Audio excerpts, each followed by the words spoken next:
지난 말씀에서 우리는 아브람과 롯의 선택에 대해서 배웠습니다. 아브람은 약속의 말씀을 붙들고 동서남북을 바라보며 그 약속의 땅에 머물렀지만 롯은 물질적인 풍요를 바라보고 요단 동편을 택하였고 점점 그 장막을 옮겨서 소돔까지 나아갔습니다. 그런데 성경은 그 소돔이 여호와 앞에 큰 죄인이었다고 말씀하고 있습니다. 롯이 물질에 눈이 멀어서 점점 더 죄악의 도시로 그 깊은 수렁에 빠지게 되었던 것입니다. 그런데 하나님께서는 그런 롯을 사랑하셔서 경고의 메시지를 보내십니다. 그것이 바로 오늘 말씀에 나오는 전쟁 이야기입니다. 이 전쟁으로 인해서 롯은 자기가 가진 재산을 다 빼앗겼을 뿐만 아니라 온 가족이 전쟁 포로가 되어서 사로잡혀 갑니다. 그럴 때 하나님께서는 아브라함을 급히 보내셔서 롯과 그의 가족들을 구원해 내십니다. 그러므로 롯은 이때 깨닫고 내가 이제 물질을 쫓아갈 것이 아니라 다시 약속의 땅에 머물러야 되겠다 결단하고 그 땅에 머물러야 했죠. 하지만 롯은 그러지 않고 다시 소돔 땅으로 돌아가게 됩니다. 롯은 소돔으로 가고 아브라함은 가나안 땅에 남았습니다. 근데 그 후에 오늘 14장 1절부터 말씀해 보면 큰 전쟁이 일어나게 되는 것을 우리가 보게 됩니다. 1절, 2절을 보면은 어떤 나라들이 전쟁에 참여했는가를 알 수 있습니다. 그 당시에는 이 가나안 땅에는 어떤 큰 나라가 없었고 조그만 이 도시 국가들이 왕국을 형성하면서 살고 있었습니다. 그래서 이 작은 왕국들끼리 서로 자기들의 이익을 위해서 군사적인 동맹을 맺고 있었습니다. 여기 보시는 대로 가나안 땅에 있는 이 동맹을 맺었던 나라들이 바로 여기 있죠. 소돔이 있고 또 고모라가 있고 스보임, 여기가 소알이고요. 아드마, 이런 이제 5개 도시 국가들이 연맹을 맺고 있었습니다. 그런데 사실 이들보다 더 강한 나라가 4나라가 있었습니다. 그 나라는 그 당시에 이 메소포타미아 지방에 발달된 문명 가운데 있었던 나라들인데 여기에는 시날과 또 엘람, 나중에 시날과 엘람이 바벨론이 되죠. 그리고 엘라살, 나중에 아수르가 되는 이 나라입니다. 그리고 고임이라고 하는 이 4개의 강대국들이 있었는데 그 중에서 가장 강한 힘을 가지고 있는 나라가 엘람이었고 그 나라의 왕이 그돌라 오멜이었습니다. 그래서 가나안의 이 5개 부속 국가들이 이 엘람에 있는 그돌라 왕에게 12년 동안 조공을 바쳤던 것입니다. 그런데 13년째 되던 해에 그들이 배반을 해서 그래서 이 4개의 나라들이 가나안에 있는 이 5 족속을 치기 위하여서 같이 연합하여서 전쟁을 일으키려고 내려오는 것입니다. 자, 그런데 5절에서 7절을 보면 이 그돌라오멜 연합군들이 치고 내려오게 되는데 그때에 가나안 땅으로 내려오면서 여기 보면 가나안 북쪽에 있는 르바 족속을 먼저 치고 그리고 가운데 있는 수스와 엠 족속을 치고 그 다음에 가나안 땅의 남부 세일산에 있는 호리 족속을 치고요.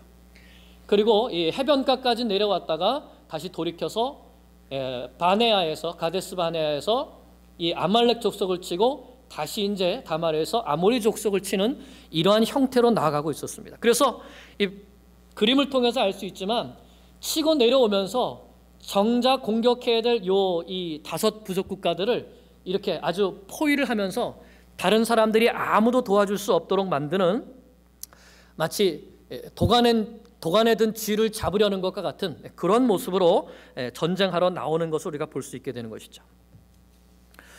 자, 그래서 이들이 시딤 골짜기에서 서로 맞붙게 됩니다. 자, 그런데 그 결과가 어떻게 됐을까요? 소돔과 고모라를 비롯한 이 5개 왕국이 메소포타미아의 그 강력한 왕국의 힘을 견뎌낼 재간이 없었습니다. 10절, 11절을 보면 시딤 골짜기에 역청구덩이가 많이 있었는데 소돔과 고모라 왕이 전쟁에서 패하고 달아납니다. 그때 그들이 역청구덩이에 빠지게 되고 그 나머지는 산으로 도망하게 되고 그래서 이 4 왕들이 소돔과 고모라에 있는 모든 재물과 양식을 빼앗아가고 이렇게 해서 이 전쟁이 소돔과 고모라가 완전히 패한 것으로 끝나게 됩니다. 그런데 문제는 이런 이 열국의 전쟁의 소용돌이 한가운데 누가 휘말려 들어가게 된 것입니까? 롯이. 12절에 보면 소돔에 거주하는 아브라함의 조카 롯도 사로잡고 그 재물까지 노락하여 갔더라. 롯은 물질을 쫓아갔지만 이제는 물질만 잃어버린 것이 아니라 자기의 생명까지도 잃어버리게 될 처지에 놓이게 된 것입니다. 사실 이전에도 똑같은 일이 있었습니다. 아브라함이 애굽으로 내려갈 때 롯도 함께 내려갔었죠. 그때 그들은 애굽 땅의 풍요로움을 보고 내려갔었습니다. 그러나 거기에서 큰 교훈을 얻었죠. 하나님께서 함께 해주셔야지만 우리가 복을 얻을 수 있다는 사실을 배웠습니다. 그런데 롯은 그때 배웠던 그 교훈을 전혀 상관하지 않았던 것 같아요. 그래서 사실 이 애굽이 소돔으로만 바뀌었을 뿐이지 롯은 이전과 똑같은 선택을 했던 것입니다. 그러므로 롯이 이렇게 붙잡혀가게 된 것은 하나님께서 경고장을 보내신 것으로 봐야 합니다. 우리 인생에도 하나님의 경고장이 날아올 때가 있습니다. 롯의 경우에는 전쟁으로 치셔서 그래서 물질도 잃고 생명까지 잃어버릴 처지에 놓였습니다. 우리 인생에도 이럴 때가 찾아오게 되는 것이죠. 그러므로 롯이 이때 어떻게 해야 했을까요? 사로잡혀 가면서 내가 왜 사로잡히게 되었는지 깨닫게 되고 하나님 앞에 내가 하나님이 아니라 내 눈에 보기에 풍요로운 땅을 선택했던 것을 회개하고 다시 약속의 땅 가나안 땅에 머무르기를 결단하는 마음을 가져야 되지 않았겠습니까? 하나님께서 롯에게 그렇게 할 수 있는 기회를 주시는 것입니다. 그래서 하나님은 롯이 잡혀가는 동안에 롯의 삼촌인 아브라함을 통해서 이 롯을 구원받게 하십니다. 자, 그래서 아브라함이 이 전쟁에 끼어들게 되는데 왜 끼어들게 되는지 13절을 보겠습니다. 13절을 보면 전쟁 중에 마침 도망친 사람이 있었습니다. 그 사람이 아브라함에게 가서 당신의 조카 롯이 사로잡혔다는 소식을 전하게 됩니다. 롯이 왜 아브라함을 떠나게 됐었습니까? 자기 혼자 잘 살아보겠다고. 요단 동편의 좋은 쪽을 택해서 떠나갔죠. 자기 스스로 떠나간 것입니다. 그런데 그 롯이 재물도 잃고 몸도 전쟁포로가 되어서 끌려갔다는 것을 알려주는 것이죠. 자, 그럴 때 사람들은 보통 거봐라 쌤통이다 할 수 있지만 아브라함은 그렇지 않죠. 왜냐하면 자기 조카이고 또 정말 아들처럼 여겼던 그러한 이 양이기 때문에 그래서 아브라함이 앞뒤 가리지 않고 이 전쟁 마당에 뛰어들게 됩니다. 아브라함은 한 사람 개인인데 이 한 사람 개인이 열 왕들이 벌였던 이 국제적인 전쟁의 한가운데 뛰어드는 것입니다. 그 당시 아브라함에게는 자기 집에서 길리고 훈련시킨 118명의 병사들이 있었습니다. 이것을 보면 아브라함이 가나안 땅에 살면서 그 땅에서 점점 더 강성해졌다는 것을 우리가 알 수 있게 되는 것이죠. 이 아브라함이 밤낮을 가리지 않고 이 군사들을 데리고 달려갑니다. 이미 나이 많은 할아버지이지만 그래도 신속하게 그들을 쫓아가서 단에서 밤에 그들을 급습해서 쳐부십니다. 그리고 또 도망가는 사람들을 그보다 훨씬 위인 다메섹까지, 다메섹 왼편에 있는 호박까지 쫓아가서 결국은 조카 롯을 구하고 그의 재물과 부녀와 친척들까지 다 구해서 돌아오게 됩니다. 롯의 잃어버린 것을 다 찾아준 것입니다. 아브라함이 이처럼 위험을 무릅쓰고 목숨까지 걸면서도 롯을 구해온 것을 보면은 아브라함이 롯을 얼마나 사랑했는가를 볼 수 있습니다. 그런데 어떻게 아브라함 혼자 이와 같은 기적 같은 일을 이루어낼 수 있었는가? 어떻게 한 개인이 그 당시에 힘이 강했던 이런 열국들을 물리칠 수 있었는가? 그것은 20절 말씀에서 우리가 볼 수 있듯이 하나님께서 이런 아브라함을 도와주셨기 때문입니다. 너희 대적을 내 손에 붙이신 지극히 높으신 하나님을 찬송할지로다. 이 말은 하나님께서 아브라함이 가지고 있는 그 작은 믿음, 318명의 군사들을 데리고 가지만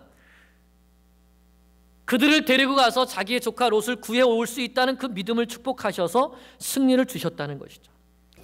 이렇게 아브라함의 믿음을 기뻐하신 하나님께서 전쟁에서 이기고 돌아오는 아브라함에게 멜기세덱이라는 제사장을 보내십니다. 그리고 그를 통해서 하나님이 어떤 분이신가를 가르쳐 주십니다. 17절 18절을 보면 아브라함이 그돌라오멜과 그와 함께한 왕들을 쳐부시고 돌아올 때 두 왕이 나와서 아브라함을 영접합니다. 첫째는 소돔 왕인데 소돔 왕이 사회 골짜기 곧 왕의 골짜기로 나와서 그를 영접했고, 둘째는 살렘 왕 멜기세덱이 떡과 포도주를 가지고 나와서 아브라함을 맞이하게 됩니다. 자, 그런데 그 멜기세덱을 지극히 높으신 하나님의 제사장이라고 표현합니다. 여기서 우리가 주목해야 할 왕이 바로 이 살렘 왕 멜기세덱입니다.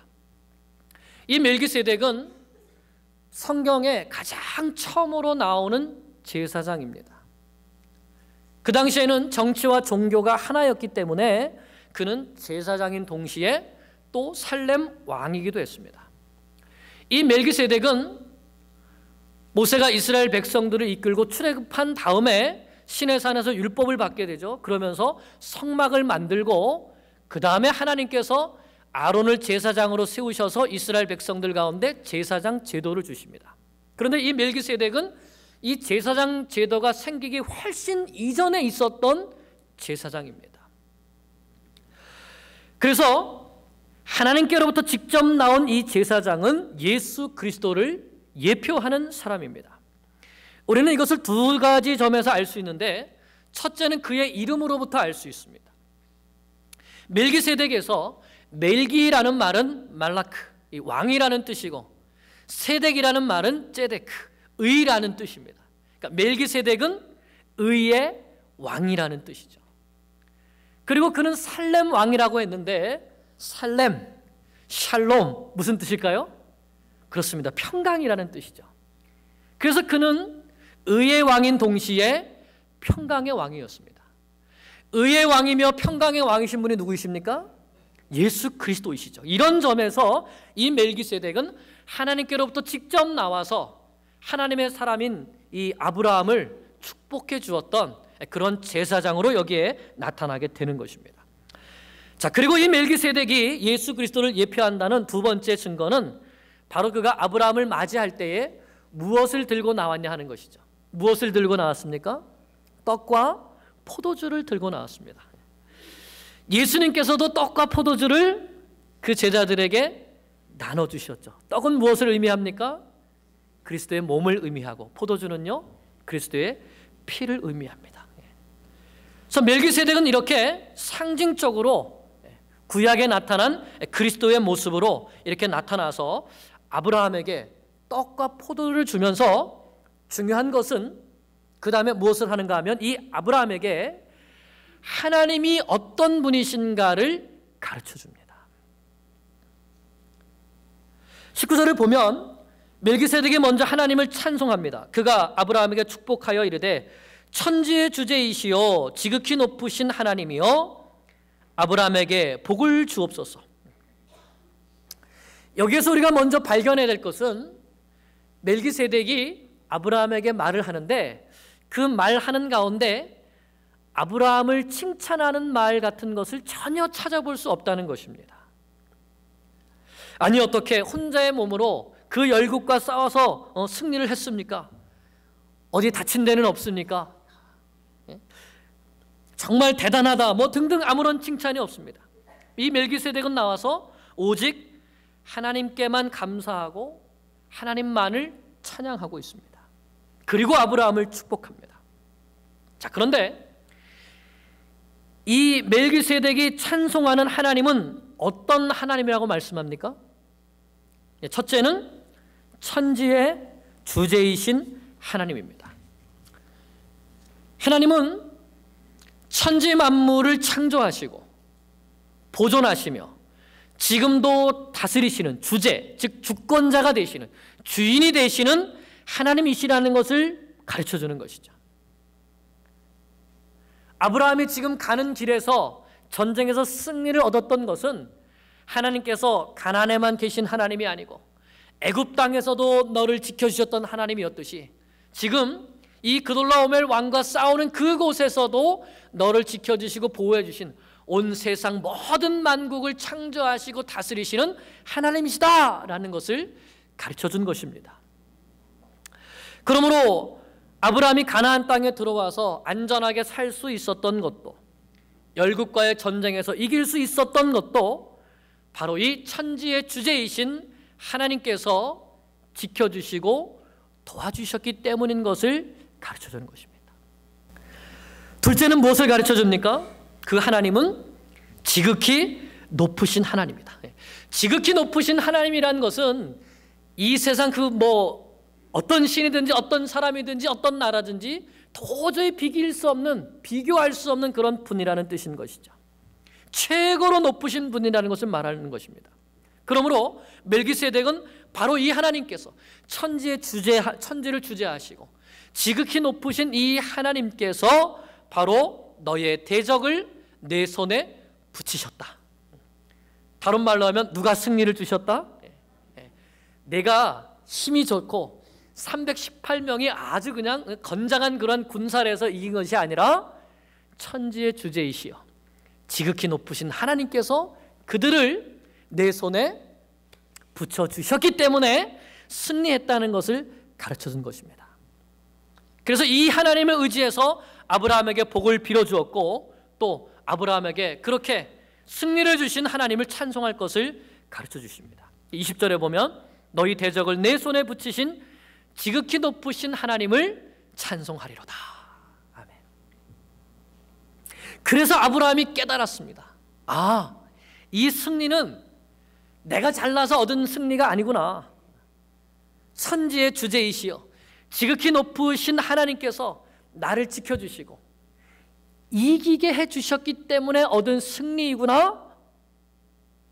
그래서 여기에서 내가 섬기는 하나님이 어떤 분이신가를 또 한 가지 배운 것입니다. 애굽에서는 어떤 하나님을 배웠습니까? 나를 보호하시고 지켜주시는 하나님을 배웠습니다. 이 전쟁을 통해서 어떤 하나님을 배운 것입니까? 천지의 주제이시요 지극히 높으신 하나님, 나에게 승리를 주신 그 하나님을 배운 것입니다. 이렇게 하나님을 배운 아브라함이 즉시로 자기가 얻은 것에서 10분의 1을 드립니다. 11조를 드립니다. 멜기세덱에게. 자, 이것이 바로 내가 전쟁을 통해서 얻게 된 이 모든 것이 내 힘으로 얻은 것인 줄 알았는데 사실 알고 보니까 누가 주신 거예요? 하나님께서 승리를 주셔서 다 얻게 하셨다는 것이죠. 그래서 하나님께서 승리를 주신 것에 대한 믿음의 고백으로, 하나님의 은혜에 대한 감사의 고백으로 드린 것이 무엇입니까? 11조입니다. 자, 그러니 여러분 잘 생각해 보십시오.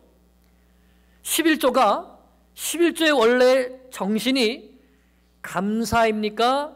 율법입니까? 율법은 언제 나오게 되죠? 율법은 훨씬 이후에 모세가 출애굽하고 시내산에서 받게 된 것이 율법입니다. 그 율법에 보면 레위기 27장 30절을 보면 그 땅의 10분의 1, 곧 그 땅의 곡식이나 나무의 열매의 10분의 1은 여호와의 것이니 여호와의 성물이라. 즉 성물이라는 것은 여호와께 구별된 것이라는 겁니다. 여호와께 드려야 되는 것이라는 뜻이에요. 자, 율법에서 이렇게 말씀하시기 전에 먼저 누가 11조를 드렸습니까? 아브라함이 11조를 먼저 드렸어요. 그런데 그 11조의 근본 정신은 무엇입니까? 감사이죠. 이 모든 것이 하나님께서 내게 주셨구나 하는 것을 깨달았을 때에 거기에 대한 감사와 은혜의 표시로 11조를 드렸던 것이죠. 이것이 오늘날 우리가 하나님 앞에 11조를 드려야 하는 이유이기도 하고 또 우리가 온전한 11조의 생활을 살아야 될 이유이기도 합니다. 이렇게 멜기세덱은 아브라함을 축복하고 아브라함에게 하나님을 가르쳤고 아브라함은 그 하나님이 나를 지켜주시고 승리를 주셨다는 것을 깨닫게 되고 하나님께 11조를 드렸습니다. 하나님을 배우면 그 배운 하나님께 대한 즉각적인 믿음의 고백이 나오는 것이 바로 아브라함이죠. 애굽에서도 하나님께서 사라도 구해주시고 또 자기가 큰 부자가 되어서 나오게 해주신 것을 깨달았을 때에 그는 다시 가나안 땅에 돌아와서 하나님 앞에 제단을 쌓고 감사의 예배를 드렸던 것처럼 이 전쟁에서도 내가 승리를 얻게 되는 것이 내 힘이 아니라 천지의 주제이시여 지극히 높으신 하나님께서 주신 승리였다는 것을 깨달았을 때에 즉시로 그 하나님의 제사장인 멜기세덱에게 11조를 드림을 통해서 자신의 감사를 표현했던 것입니다. 자, 그러자 이번에는 소돔 왕이 아브라함을 맞이합니다. 자, 21절에 보면 소돔 왕이 무엇이라고 말하는지 보겠습니다. 소돔 왕이 아브라함에게 이르되 사람은 내게 보내고 물품은 내가 가지라. 우리는 전쟁에서 졌었는데 아브라함이 쫓아가서 우리 거를 다 되찾아줬다 이거죠. 그래서 고마움의 표시로 물품은 가지고 사람은 우리에게 돌려달라는 겁니다. 자, 그런데 여러분 한번 생각해 보십시오. 전쟁에서 아브라함이 이겨서 아브라함이 다시 되찾아온 겁니다. 그러면 다 누구 거죠? 사실은 사람이나 물품이나 다 아브라함이 이거 다 내 거라고, 내가 전쟁에서 이겨서 찾아온 거라고 하면 할 말이 없죠. 그래서 소돔 왕이 물질은 버리더라도 사람만이라도 건지려고 타협하려고 이렇게 제안을 한 거예요. 자, 그런데 아브라함은 어떻게 합니까? 이런 소돔 왕의 제안을 거절합니다. 뭐라고 말하냐면 사람뿐만 아니라 사람만 가져가지 말고 모두 가져가라. 이 물품도 다 가져가라. 이렇게 말을 합니다. 왜냐하면 내가 하나님이 아니라 사람을 통해서 부를 얻게 되었다는 그런 오명을 들을까 내가 두렵다, 염려된다, 이런 의미예요. 여러분, 이 고백에 보면 아브라함에게 있어서는 철저한 이 한 가지 확신이 있는 겁니다. 그것이 무엇인가 하면 아브라함이 이 세상을 살아가면서 얻게 되는 물질적인 이런 부유함은 누가 주셔야지 오는 겁니까? 하나님이 주셔야지만 온다는 거예요. 사람이 아무리 자기 힘으로 이것을 다 가지려고 해도 하나님께서 주시지 않으면 내가 가졌다고 해서 이게 내게 됩니까? 결코 그렇지 않다는 거예요. 그래서 내가 지금 전쟁에 가서 이 모든 것을 가져왔지만 이것도 다 하나님께서 내게 주신 것이기 때문에 나는 이것을 너에게 다 주겠다. 내가 이것을 괜히 가져서 내가 소돔 왕 때문에 부자가 됐다는 말을 내가 듣기 싫다. 자기는 누구 때문에 부자가 됐다는 말을 듣고 싶은 겁니까? 하나님 때문에. 하나님이 내 인생의 왕이시고 하나님이 내 인생을 복주시고 하나님이 내 인생을 지켜주신다. 내 인생의 주인은 하나님이시다. 이것을 고백하는 것입니다. 자, 그런데 더 중요한 것은 소돔 왕이 이렇게 말할 때에 아브라함이 내가 섬기는 하나님을 어떤 하나님이라고 말하죠? 네, 22절에 보면 같이 읽겠습니다. 아브라함이 소돔 왕에게 이르되 천지의 주제이시여 지극히 높으신 하나님 여호와께 내가 손을 들어 맹세하노니. 요거 방금 전에 누가 했던 말입니까? 멜기세덱이 아브라함에게 가르쳤던 말이에요. 아브라함아, 내가 섬기는 하나님은 천지의 주제이시고 지극히 높으신 하나님이다. 그 하나님께 찬성을 돌리라 가르쳐줬는데 금방 가르쳐준 것을 아브라함은 어떻게 하는 거예요? 금방 내 것으로 배워가지고 소돔 왕에게 내가 섬기는 하나님이 어떤 하나님인지 알아? 이 하나님은 천지의 주제이시고 지극히 높으신 하나님이다. 내가 그 하나님을 힘입어서 살아가는데 이 물질이 나한테 무슨 필요가 있느냐? 너 다 가져가라. 분명한 신앙의 고백이 있는 것입니다. 이것이 아브라함의 신앙의 아주 중요한 특징입니다. 어떤 사건을 통해서 하나님께서 한 가지를 가르쳐 주시면 아브라함은 그것을 그대로 배웁니다. 그리고 배운 그것을 그대로 자신의 삶 속에서 실천합니다.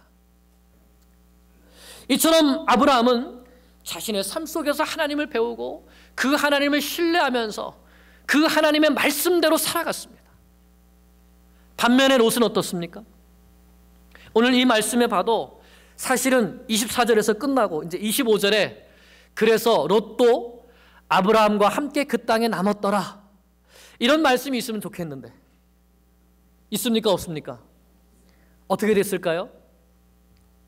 롯은 또다시 소돔왕과 함께 소돔으로 향해 갑니다. 하나님의 경고의 메시지에도 그 메시지를 받아들이지 않고 또다시 자신의 힘으로 물질을 일구어 보겠다고 그 땅으로 가게 된 것이죠. 그 결과 나중에 소돔과 고모라가 멸망받게 될 때 자신도 심판받게 되고 목숨만 겨우 건지고 나오게 됩니다. 그것도 아브라함 때문에. 사랑하는 여러분, 오늘 이 말씀을 통해서 우리가 배우기를 원합니다. 아브라함이 될 것인가, 롯이 될 것인가?